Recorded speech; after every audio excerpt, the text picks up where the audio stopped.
Hola. Entre la gente que en la historia tuvo esclavos, contamos a Atahualpa, el último emperador inca, a Moctezuma II, el último emperador azteca, contamos a Simón Bolívar, luego liberó a sus esclavos, contamos a Carlos Manuel Céspedes, el independentista cubano. Otros que tuvieron esclavos fueron Benjamin Franklin, Horacio, el poeta romano, Fernando de Magallanes, Platón, Aristóteles o George Washington, primer presidente de los Estados Unidos. Entre quienes la defendieron hubo santos como Santo Tomás de Aquino o San Agustín, Agustín de Hipona, o el gran pensador ilustrado John Locke, que aunque se oponía a la esclavitud, decía que era legítima con los prisioneros de guerra. El novelista Ernest Hemingway, autor del Viejo y el Mar, era cazador, apasionado cazador, en una época en la que cazar no se veía para nada mal y además le encantaba el toreo. El toreo también era una pasión de Federico García Lorca, uno de cuyos más grandes poemas está precisamente dedicado a la muerte en el ruedo por cornada de un toro de su gran amigo, el torero Ignacio Sánchez Mejías. Charles Dickens, el autor del cuento de Navidad, y ese Oliver Twist con el que Inglaterra reevaluó su tratamiento de los niños, sobre todo en cuanto al trabajo infantil, era un marido aterrador que le fue tremenda y abiertamente infiel a su esposa y que además la denigró públicamente hasta conseguir quitarle la custodia de sus hijos, a quienes no permitió volver a ver a su madre. Roald Dahl, autor entre muchísimas obras maravillosas de Charlie y la fábrica de chocolate, era un antisemita feroz como lo eran Richard Wagner, el pintor Edgar Degas, el poeta Ezra Pound y muchos otros. Al gran maestro del cine Charlie Chaplin le gustaban las mujeres más bien jóvenes. A los 35 años se casó con Lita Ford cuando ésta solo tenía 15 y su última esposa y la definitiva con la que estuvo hasta su muerte fue Una O'Neill, con la que se casó cuando ella tenía 18 años y él tenía 54. Si bien lo de Chaplin no era ilegal, aunque la diferencia de edades en el último matrimonio sí era escandalosa, sí era ilegal lo que hicieron otros muchos como Chuck Berry, uno de los fundadores del rock, que estuvo en la cárcel por varios delitos que cometió en su juventud. Dos de los grandes pilares del blues, Huddie Ledbetter, Lead Belly, o Eddie James House, Son House, estuvieron en la cárcel por asesinatos cometidos en reyertas. Lo mismo ocurrió con uno de los más grandes pintores del Renacimiento, Caravaggio, quien tuvo que huir después de ser condenado a muerte por un asesinato antes de convertirse en el pintor que todos admiramos. Camilo José Cela, uno de los premios Nobel de literatura españoles, fue informante de la policía secreta de Franco, delatando a personas que conocía y que tenían pensamiento un poco de izquierda. John Lennon, cuando no estaba cantándole a la paz, tenía la desagradable costumbre de golpear a sus esposas y novias. Esta lista no tiene por objeto causar el odio a estos autores o el rechazo a su obra, simplemente pone en perspectiva el hecho de que todos tenemos niveles de imperfección y los creadores, las personas famosas o las celebridades o los grandes personajes de la historia no están exentos de ella. Esto viene al caso porque recientemente se hizo una acusación delirante contra una escritora de ciencia ficción a quien yo admiro mucho, motivo por el cual le han quitado su nombre a un premio que da la propia organización legataria de la obra de esta autora. Esta autora se llama Alice Sheldon, aunque todos la conocimos como James Tiptree Jr. Cuando ella empezó a escribir pensó que en un mundo como el de la ciencia ficción, dominado principalmente por hombres, era mejor presentarse con un seudónimo masculino. No que no hubiera mujeres, en Estados Unidos estaban ya Lisa Tuttle o Úrsula K. Le Guin, en América Latina Angélica Gorodischer y en España Elia Barceló, mi querida amiga.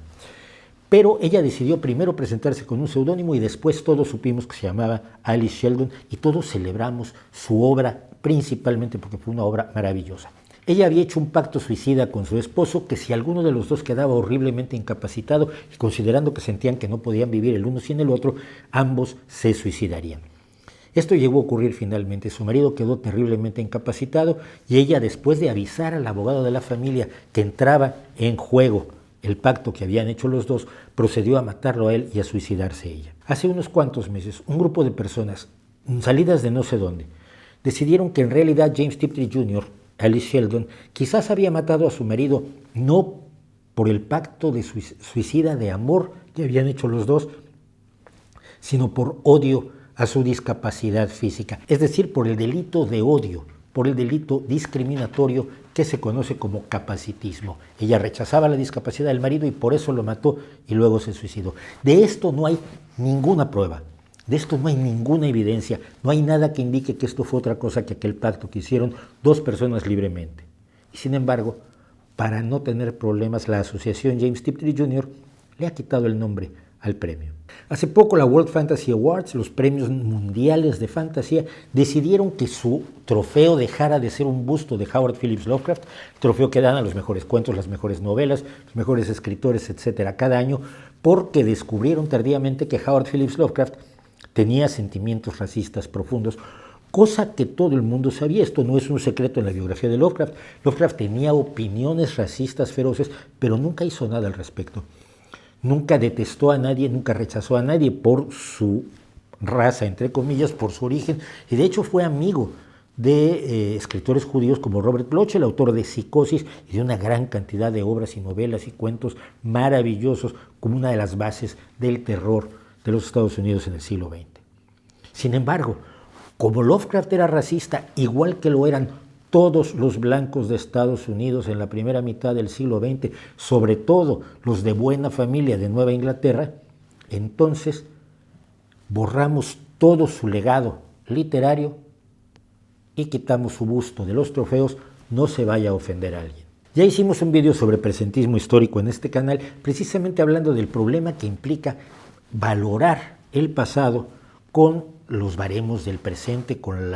los puntos de vista, con las actitudes de hoy, que son el resultado de la evolución del pensamiento humano, de la evolución del humanismo, de la evolución de nuestra capacidad de entender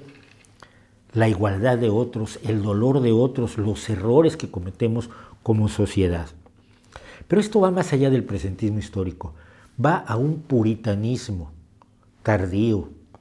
riguroso, excesivo e inhumano que un pequeño grupo de personas pretende imponer. Y digo que es inhumano porque todos somos imperfectos, todos tenemos algo de qué avergonzarnos o tuvimos alguna actitud que quizás no fue del todo aceptable. Yo recordaba hace poco un amigo mío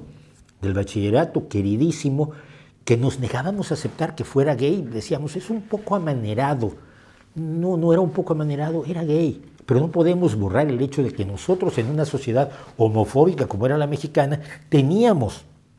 actitudes y pensamientos de desprecio, de alejamiento, de incomprensión, de rechazo a la homosexualidad, y tuvimos que aprenderlo. Como individuos evolucionamos así como evoluciona el pensamiento humano a lo largo de la historia. Pero quienes pretenden borrar el pasado pretenden quitarnos ese referente clave. Ese referente que nos permite ver cómo hemos evolucionado de la época en que la guerra era lo más maravilloso a la época en que empezamos a cuestionar la guerra, lo que va de la Odisea a Sin novedad en el frente de Rainer Maria Rilke, que nos permita valorar cómo ha cambiado nuestro tratamiento de las minorías, de los pobres, de las mujeres, de los homosexuales, de las personas de idiomas, colores, culturas distintas, cómo hemos aprendido a ser más respetuosos y más comprensivos con la diversidad a nuestro alrededor. Si cambiamos el pasado, si borramos todo el pasado, no tenemos el referente para saber cómo hemos mejorado y cómo tenemos que seguir mejorando, porque esa es la idea, no solo de la ciencia, sino de toda la sociedad, es que hoy estamos mejor que ayer, pero la idea es que estemos mejor, todavía mejor, mañana. Hay momentos en que la ofensa es vicaria, la gente se ofende en nombre y representación de otros. Ahora, hace poco en Halloween, una estadounidense tuiteó algo de acuérdense que no deben disfrazarse como Catrinas, y ponía entre paréntesis calaveritas de azúcar, Catrina escrito con K, porque eso ofende a los mexicanos, quédense nada más como esqueletos. Yo le pregunté desde cuándo ella era la guardiana de las tradiciones de toda una nación. A los mexicanos en general, que yo sepa, y como mexicano lo puedo decir, les gusta compartir sus tradiciones y enriquecerlas. Y igual se han apropiado de un desfile de Día de Muertos que aparecía en una película de James Bond y ahora se hace como parte de la tradición porque es bonito y la fiesta siempre está bien. Y además le tuve que explicar que Catrina se escribe con C y no con K porque no es el nombre de un huracán, sino es la descripción de una persona pija y creída, que es como la manejó Diego Rivera al rescatar la que fue la calavera garbancera que a principios del siglo XX dibujó el grabador mexicano José Guadalupe Posadas. En pocas palabras, que las calaveritas de azúcar se llaman calaveritas de azúcar, las Catrinas no son lo que ella creía, y su defensa, su ofensa por lo que creía que era la apropiación cultural de un elemento de la fiesta de muertos en México era totalmente absurda, ridícula e inaceptable. Todos tenemos defectos, todo el pasado está lleno de defectos, todos los hombres y mujeres que admiramos en el pasado, las actrices, los escritores, los personajes históricos que cambiaron la realidad, todos eran imperfectos y todos tenían algún aspecto profundamente despreciable, es seguro. Lo que esto nos propone a nosotros no es la necesidad de reescribir el pasado, es la necesidad de saber valorar lo bueno y lo malo de cada persona, qué es lo que podemos rechazar, como rechazamos el racismo, sin rechazar al racista que es producto de su contexto histórico, cómo valorar el bien y el mal. Pero eso no es para, insisto, juzgar el pasado, sino para nosotros tomar determinaciones sobre cómo vemos la realidad. Le pongo un ejemplo, un pintor que hace cosas que son inmorales o malvadas. Tenemos, por ejemplo, a Adolf Hitler, que hacía unas acuarelas bastante malas, y por otro lado empezó una guerra que mató a 50 millones de personas, y a 10 millones de ellas las mató en una organización industrial dedicada única y exclusivamente a la aniquilación de personas que ni siquiera estaban involucradas en la guerra. Luego está Caravaggio, que asesinó a una persona, pero después de eso no volvió a asesinar a nadie y además pintó algunas de las pinturas más gloriosas. O Toulouse-Lautrec, que hacía pinturas maravillosas y vivía en un burdel. La determinación de cómo valoramos lo positivo y lo negativo, lo despreciable y lo admirable de los seres humanos que vinieron antes de nosotros, primero que nada nos permite crear nuestra propia moral y nos permite crear nuestros propios ideales razonables, racionales y realistas respecto del futuro que queremos en la política, en el arte, en la sociedad, en la vida cotidiana de todos nosotros. Quienes se proclaman perfectos acabarían quemando, si se lo proponen, todos los libros, acabarían desgarrando todos los cuadros, acabarían tirando todos los edificios porque sus arquitectos fueron imperfectos, acabarían destrozando todas las estatuas que representan cosas atroces, acaso sexistas, algo como el rapto de las Sabinas, por ejemplo,